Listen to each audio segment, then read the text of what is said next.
नमस्कार, सीएनबीसी आवाज पर आप सभी का स्वागत है। मैं हूं श्रेया ठाकुर और लेकर आई हूं आपका फेवरेट शो आवाज एंटरप्रेन्योर। यहां हम बात करते हैं उन ब्रांड्स की जो भारत में इनोवेशन और क्वालिटी के नए स्टैंडर्ड सेट कर रहे हैं, साथ ही स्टार्टअप इकोसिस्टम के नए ट्रेंड्स, इंस्पायरिंग स्टार्टअप स्टोरीज और स्टार्टअप वर्ल्ड के बड़े मुद्दों पर भी होगी चर्चा। चीन और पश्चिमी देशों के बीच दबदबे वाली ड्रोन इंडस्ट्री में क्या कोई भारतीय कंपनी ग्लोबल गेम बदल सकती है? चेन्नई से निकला एक डीप टेक स्टार्टअप ज़ुपा, जो डिजाइन से लेकर डिलीवरी तक पूरी टेक्नोलॉजी खुद कंट्रोल करता है, आज भारतीय सेना का भरोसेमंद ड्रोन पार्टनर बन चुका है।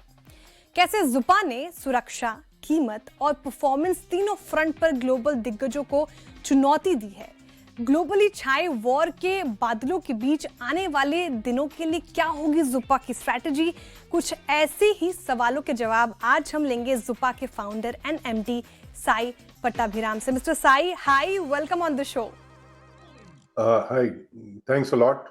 It's a pleasure being here. Our pleasure too sir. सबसे पहला सवाल मिस्टर साई यही कि 2011 में आपने ड्रोन तकनीक पर काम करना शुरू किया, जब भारतीय इकोसिस्टम में ड्रोन की कोई मौजूदगी थी भी नहीं।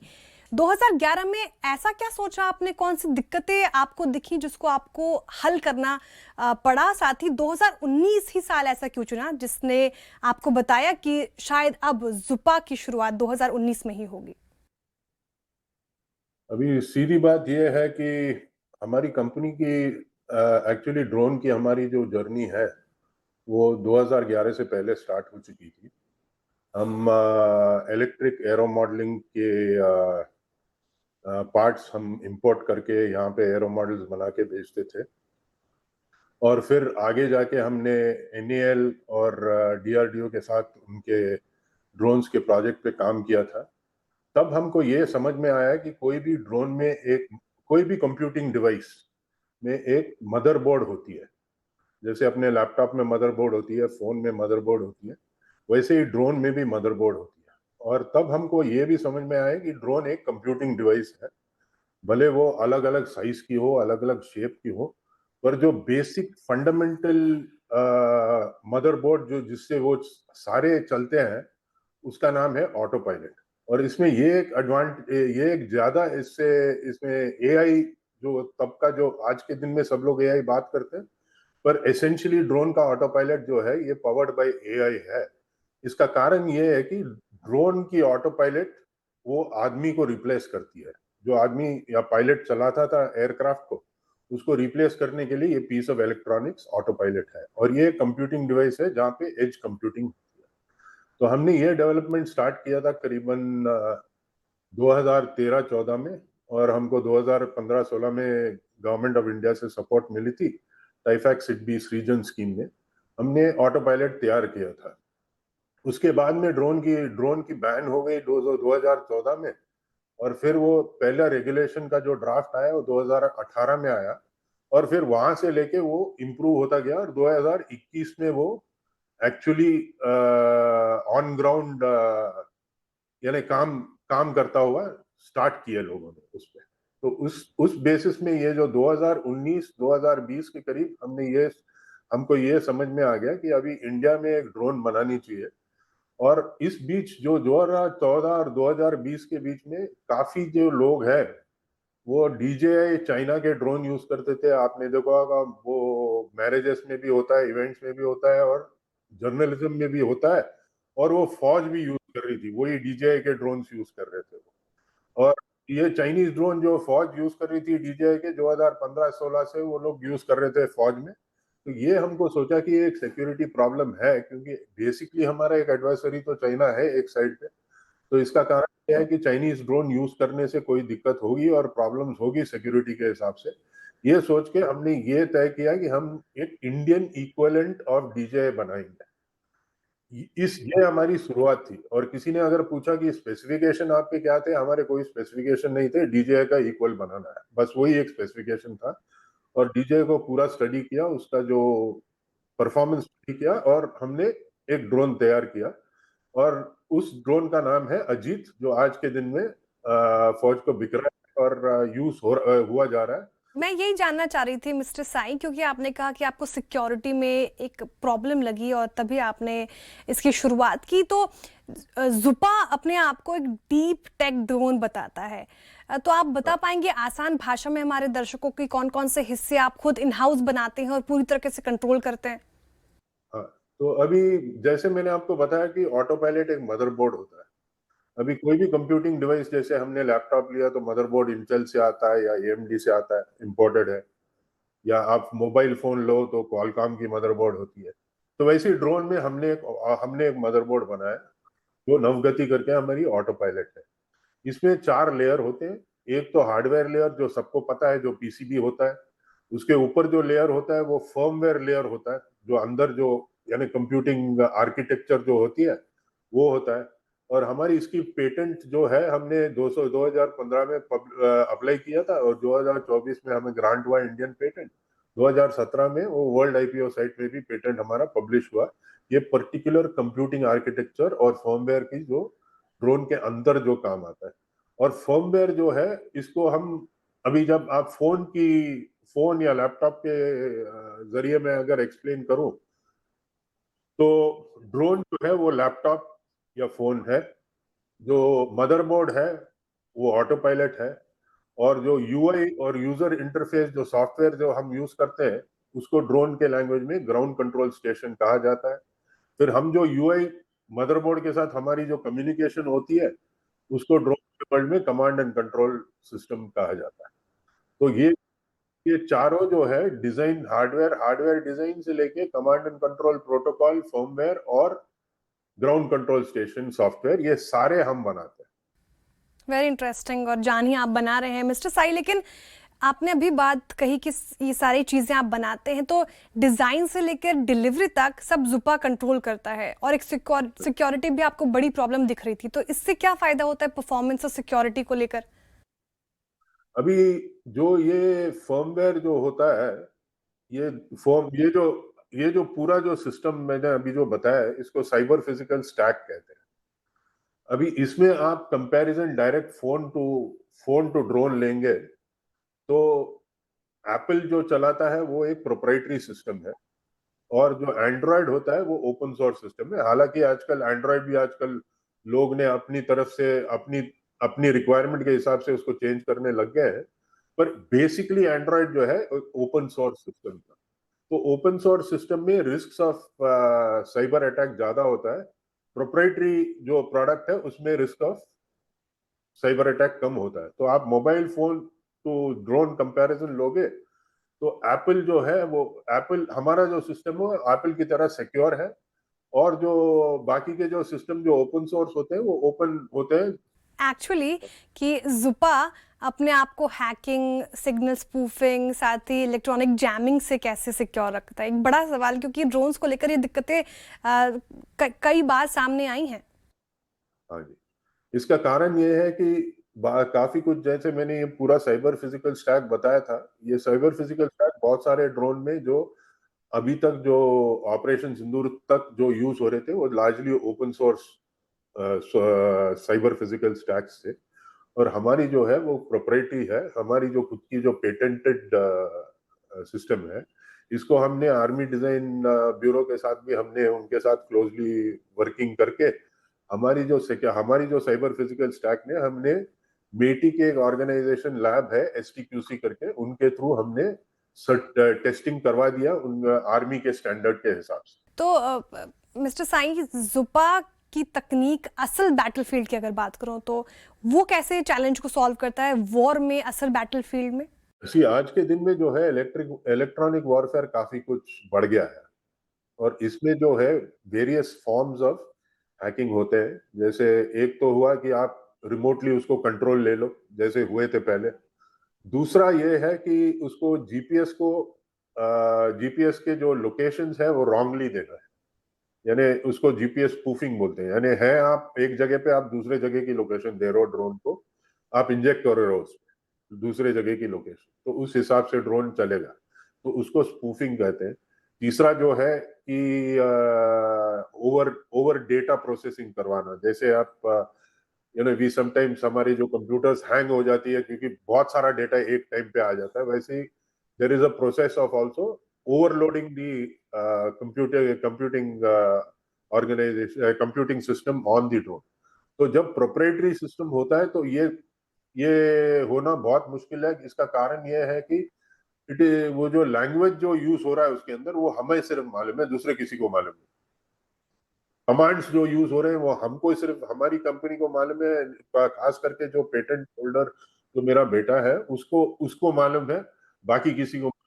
तो उसमें काफी साइबर सिक्योरिटी प्रोप्राइटरी सिस्टम्स में आ जाती है। काफी फुल प्रूफ बताया आपने जुपा को। मिस्टर साई, अगर नंबर्स की बात करें तो क्योंकि जुपा अब बिजनेस कैसा कर रही है, रेवेन्यू कैसे आ रहे हैं, क्या एबिटा पॉजिटिव है जुपा? जूपा जनरली एबिटा पॉजिटिव है। हम लोग ने अभी काफी कुछ हमने फंड रेज भी किया हुआ है।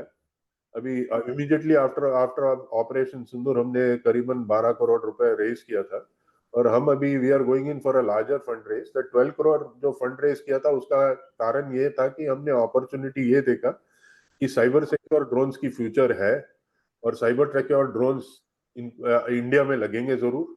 दूसरा, हमने ये अपॉर्चुनिटी देखा कि बहुत सारे केसेस में अभी आजकल प्रोक्योरमेंट जो आर्मी की होती है वो आजकल कमांड और कोर लेवल पे हो रही है ज्यादा। तो वहां पे हमारी नेटवर्क बढ़ानी चाहिए, रीच बढ़ानी चाहिए। तो हमने हमारी मार्केटिंग रीच भी उधर बढ़ा दी। हमने साइबर सिक्योरिटी सर्टिफिकेशन भी ले लिया, और ये सब तैयार ऑलरेडी कर चुके हैं। और दूसरा, मैं ये बता दूं कि जो हम इंडियन आर्मी के लिए प्रॉब्लम सॉल्व करने या इंडियन मिनिस्ट्री ऑफ डिफेंस के लिए जो प्रॉब्लम सॉल्व करें, वही प्रॉब्लम्स जो है नेटो के सारे कंट्रीज में भी है, क्योंकि उनकी भी वही सिचुएशन है कि वो काफी कुछ चाइनीज कंपोनेंट पे डिपेंडेंट थे, open source cyber cyber physical stacks पे डिपेंडेंट रहे हैं। तो इसके लिए यही जो प्रॉब्लम्स है वहां पे भी सॉल्व कर सकते हैं हम। We are seriously looking at exports to particularly to Europe and US and those kind of countries where there is a problem of यानी जहाँ पे ये चाइनीज और ओपन सोर्स की प्रॉब्लम्स है काफी। हमने ग्लोबली भी एक्सपैंड करेंगे, तो ये जो फंड रेज कर रहे हैं आप एक्सपेंशन के लिए, रीच बढ़ाने के लिए, साथ ही अपने साइबर सिक्योरिटी के लिए भी आप उसमें करेंगे, R&D पर भी कुछ खर्च करेंगे मिस्टर साई? हाँ, डेफिनेटली R&D पे तो खर्च करना ही पड़ेगा। इसका कारण ये है कि मैं आपको एक बता दूं कि it is a well known fact कि रशिया यूक्रेन वॉर में every technology innovation has a 8 to 10 weeks का शेल्फ लाइफ होता है इसका, क्योंकि ये 8 या 10 हफ्ते के अंदर कोई ना कोई जो दूसरे साइड से वो एक कोई ना कोई सोल्यूशन डाल लेते हैं इसको निगेट करने के लिए। तो इसका कारण ये है, इसके इसके वजह से R&D में इन्वेस्टमेंट जरूर करना पड़ेगा। इसका कारण ये है कि वो we have to go ahead of the curve. और दूसरा ये है कि हम ये देख रहे हैं कि फर्स्ट टाइम ये इंडिया को एक अपॉर्चुनिटी है। जैसे मैंने अर्लियर भी बताया, जैसे आप कंप्यूटर लो या लैपटॉप लो, उसमें भी चिप्स जो है बाहर से आए, मदरबोर्ड बाहर से आए, और मोबाइल में भी देखो तो हम लोग असेंबली तो कर रहे हैं मोबाइल पर, सारी जो इलेक्ट्रॉनिक्स बाहर की है, कोडिंग बाहर की है, उसकी कंप्यूटिंग आर्किटेक्चर बाहर की है।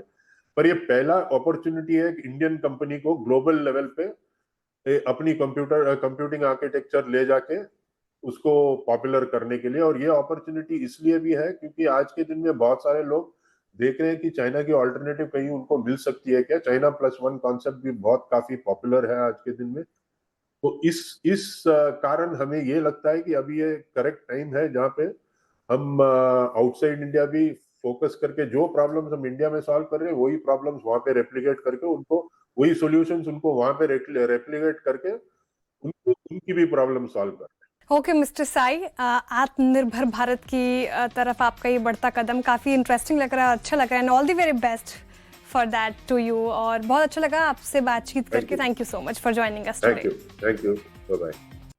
Welcome back. आप देख रहे हैं आवाज एंटरप्रेन्योर CNBC आवाज पर। हर दिन बेहतर जिंदगी की उम्मीद लेकर लाखों लोग छोटे शहरों से बड़े शहरों की ओर निकलते हैं। कोई डिलीवरी ऐप से जुड़ता है, कोई कैब चलाता है, तो कोई वेयर हाउस में काम शुरू करता है। लेकिन नौकरी मिलने के बाद भी उनकी सबसे बड़ी लड़ाई यही खत्म नहीं होती। रहने की जगह, खाने का इंतजाम और सुरक्षित माहौल। आज हम आपको मिलवाने जा रहे हैं एक ऐसे स्टार्टअप से जो गिग वर्कर्स को सिर्फ काम नहीं बल्कि रोटी, कपड़ा, मकान और सम्मान सब कुछ एक साथ देने का दावा करता है। नाम है Nia.one। देखते हैं मेरे सहयोगी रोहन सिंह के साथ।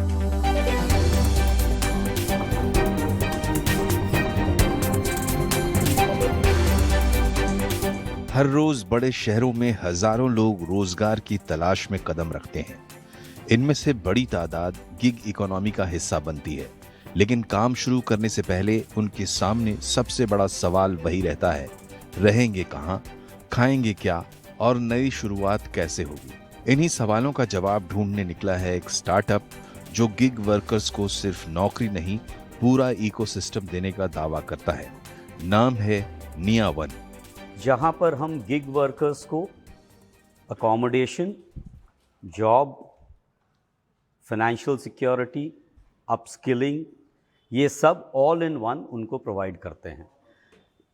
बेसिकली उनको अपने जॉब से निकलकर जब बाहर आते हैं उनको एक सेफ रहने का जगह, पौष्टिक खाने के लिए प्रोविज़न और एक कम्युनिटी टाइप ऑफ लिविंग उनको प्रोवाइड करते हैं।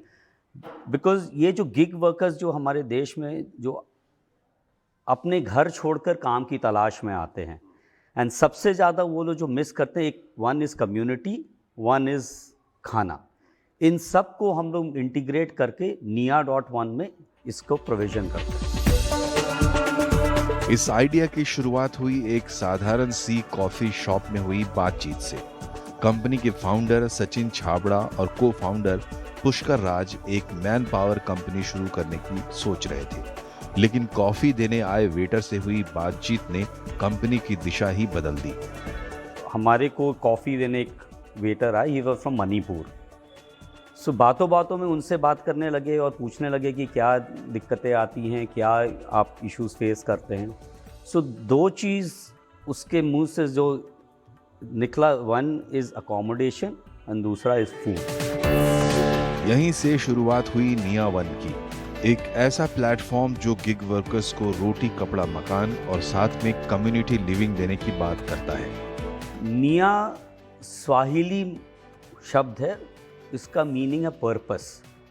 सो हमारा पर्पस है to give dignity of life to the gig worker, make उनका ज़िंदगी को उभारना, उनको एक डिग्निटी ऑफ लेबर देना, एक रिस्पेक्टफुल जॉब दिलवाना, एक सेफ एनवायरनमेंट उनको प्रोवाइड करना हमारे इस प्लेटफॉर्म के दौरान।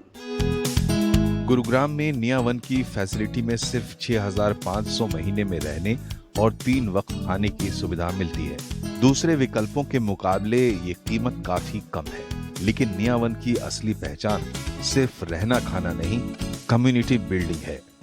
सुबह हम लोग कोशिश करते हैं कि जो अवेलेबल रहते हैं उनके साथ एक कम्युनिटी, एक पीटी टाइप इवेंट कराएं, ताकि लोग आते हैं साथ में फिज़िकल फिटनेस करते हैं, या कुछ शाम में कुछ कम्युनिटी गेम्स करवा दें कि लोग आए साथ में खेलें। बिकॉज जहाँ फिज़िकल फिटनेस, गेम्स ये सब इंट्रोड्यूस करते हैं इन योर डेली, या एक आमूमन एक बॉन्ड बनने लगता है लोगों से। Nia.one की एक और ख़ास बात, इसे चला रहे हैं इंडियन आर्मी के वेटरन्स। इस सोच के पीछे खुद एक फौजी की जिंदगी का अनुभव है।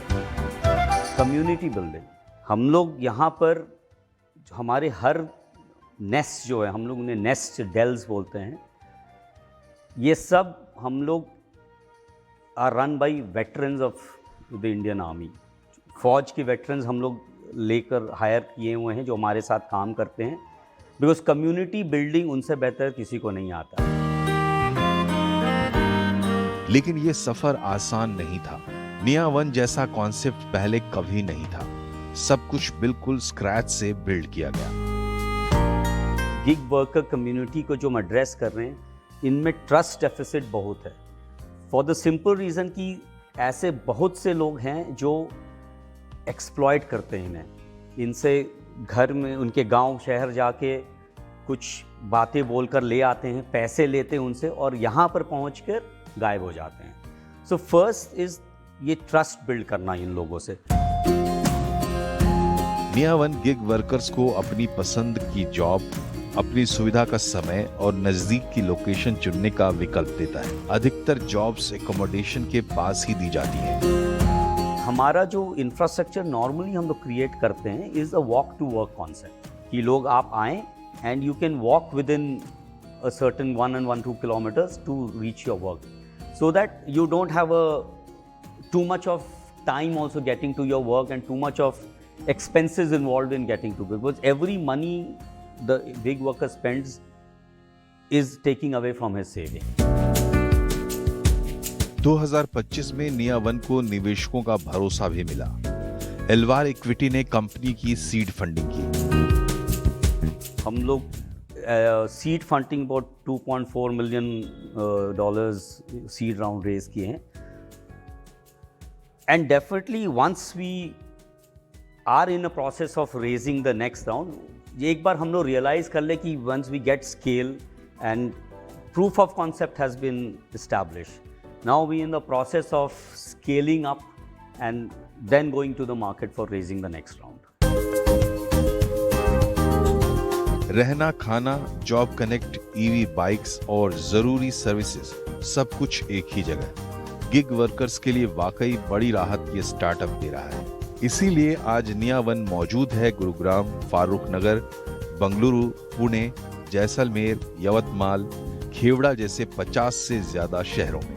अगले 5 साल में लक्ष्य है 5 लाख गिग वर्कर्स तक पहुंचना, और आगे चलकर निया वन सिर्फ रहने खाने तक सीमित नहीं रहना चाहती। अब ये अपस्किलिंग के काम में भी है। We are introducing upskilling for the gig workers. Bangalore में हम शुरू कर दिया। We already tied up with Christ University.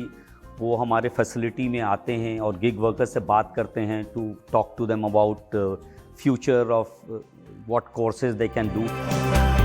निया वन सिर्फ एक स्टार्टअप नहीं है, ये उन लोगों को क्वालिटी ऑफ लाइफ देने की कोशिश है जो बेहतर जिंदगी की तलाश में नया शहर चुनते हैं। रोहन सिंह, गुरुग्राम। आज का ये शो आपको कैसा लगा हमें जरूर बताएं। आपकी फीडबैक हमें पोस्ट करें CNBC आवाज के सोशल मीडिया प्लेटफॉर्म्स पर, या हमें ईमेल करें ae@nw18.com पर।